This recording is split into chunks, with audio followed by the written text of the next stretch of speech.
port de Maurice est un port qui est appelé à jouer un rôle de plus en plus important, et surtout dans l'émergence de l'économie bleue. D'accord.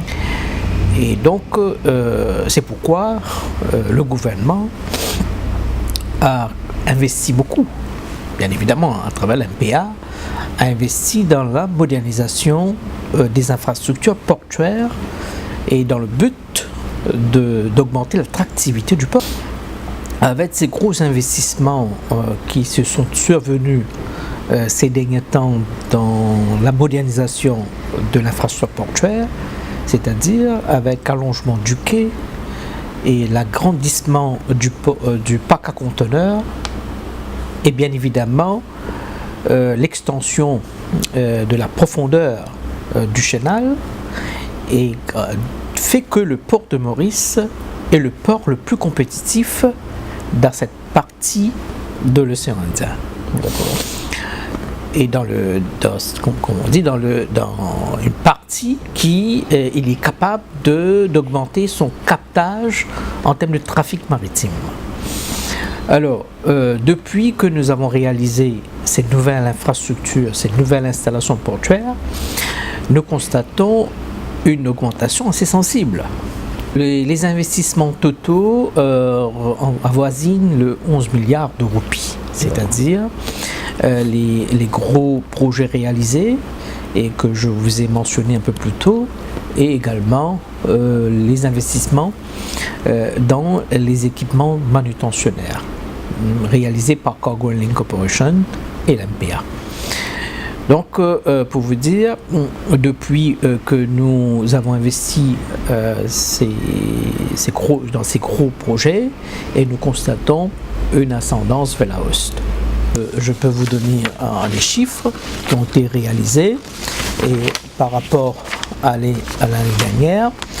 Donc, pour le conteneur captif, on a enregistré une croissance de 3,9%.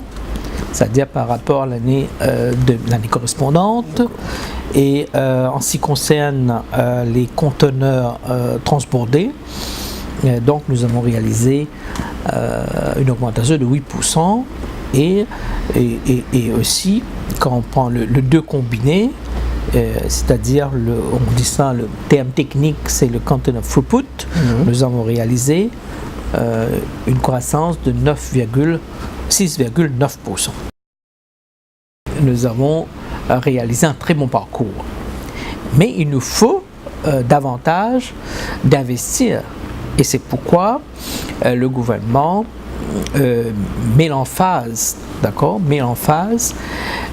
pour la construction d'un terminal flottant à l'avenir. Le projet de Island Containers Terminal, le terminal flottant, est constitué de 3 éléments. Le travaux de dragage, l'aménagement d'une brise-lame et aussi la construction d'un quai. Ce projet, c'est un méga projet. Et donc ça a été estimé à 800 millions de dollars américains. Donc c'est un gros montant. Et là, nous attendons l'étude finale fin de cette année. Et donc l'étude a été commanditée l'année dernière. Et le rapport va être soumis d'ici fin cette année. Et après quoi, on va décider sur la marche à suivre. Maintenant, pour réaliser ce méga projet, un terminal flottant qui va nécessiter 800 millions de dollars.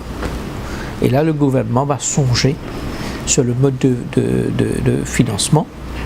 Et donc, il y a 3 possibilités. Donc, soit le gouvernement va rentrer en partenariat, comment dire, en G2G partenariat, ou bien, c'est-à-dire ce qu'on appelle le Public-Private Partnership, sous Build, Operate, Transfer ou Build, Operate, Own. Je ne sais pas quel type de partenariat, mais ce projet mérite d'être réalisé. Et c'est le gouvernement, bien évidemment, qui va choisir le mode de financement. Impossible pour que le gouvernement réalise le projet dans l'isolement. Impossible. Quand je dis le gouvernement, je dis MPA également. Bien sûr. Donc, le gouvernement serait difficile de réaliser le projet dans l'isolement, vu la somme astronomique requise pour la réalisation de ce projet. Donc, il faut passer par un partenariat. Donc, aussi longtemps que c'est dans l'intérêt public, il faut que ce soit dans l'intérêt public, donc un partenariat dans l'intérêt public, et donc en même temps de répondre aux impératifs économiques du pays.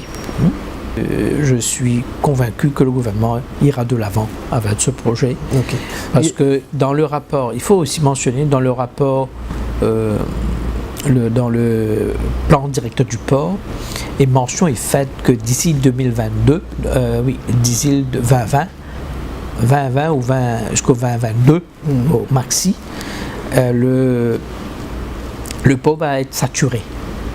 C'est-à-dire, on aura des grosses sollicitations et nos infrastructures, nos installations portuaires seront limitées pour pouvoir répondre à l'attente du marché. Le marché va être ouvert, comme je vous ai dit, il y a un gros travail, c'est-à-dire il y a un gros développement qui va arriver sur le plan africain, c'est-à-dire surtout dans la partie sud-est de l'Afrique.